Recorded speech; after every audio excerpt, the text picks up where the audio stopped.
இதுக்காக இந்த போராட்டத்தை நாம நடத்துறோம் அப்படின்னா நமக்கு நேரம் போகாம இல்லை. விவசாயிகளுக்கு ஏகப்பட்ட வேலை இருக்கு. ஆனாலும் கேரளாவில் ஒரு கும்பல் உட்கார்ந்துக்கிட்டு இந்த அணையை எப்படியாவது உடைப்பே தீர்வோம் அப்படின்னு சொல்லி என்ன செஞ்சுக்கிட்டு இருக்கான், போராடிக்கிட்டே இருக்கான். விவசாயி போராடுறான் கேரளத்துல, இயக்கங்கள் போராடுது, அரசியல் கட்சிகள் போராடுது. இந்த பொழுது போகாத 4 வக்கீல் என்ன செய்யறான், சுப்ரீம் கோர்ட்டுக்கு நடையா நடந்துட்டு இருக்கான். அவங்களுக்கு வேலை அதுதான். வெளிநாடுகள்ல இருந்து பணத்தை வாங்கி வெளிநாடுகளில் சம்பாதிக்கக்கூடிய, வளைகுடா நாடுகளையும் கிழக்காசியாவில் சம்பாதிக்கக்கூடிய மில்லியன் கணக்கிலான பணத்தை என்ன செய்யறான், இடுக்கி மாவட்டத்தில் வந்து முதலீடு பண்றான். பின்னால முல்லை பெரியாறு அணை உடைய போதுன்னா இடுக்கில மட்டும் தான் கத்துவான். இப்ப என்ன செய்யறான், கோட்டையை வரைக்கும் வளர்ந்து போட்டிருக்கிறான் 2 பேர்.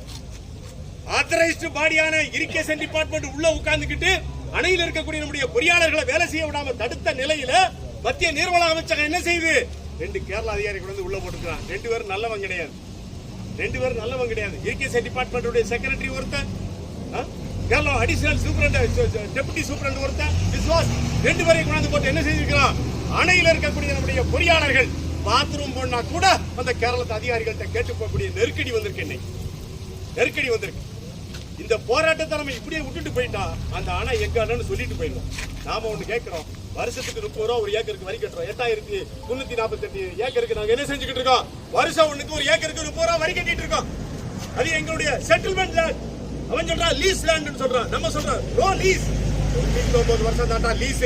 999 வருஷம் என்பது அது செட்டில்மெண்ட். நாம போட்டது செட்டில்மெண்ட் லேண்டுக்குள்ள என்ன செய்ய முடியாது, உள்ள வர முடியாது. இந்த பெரிய வெளியேறு கேரள அரசே வெளியேறு, வெளியாறு அணையை விட்டு வெளியேறு.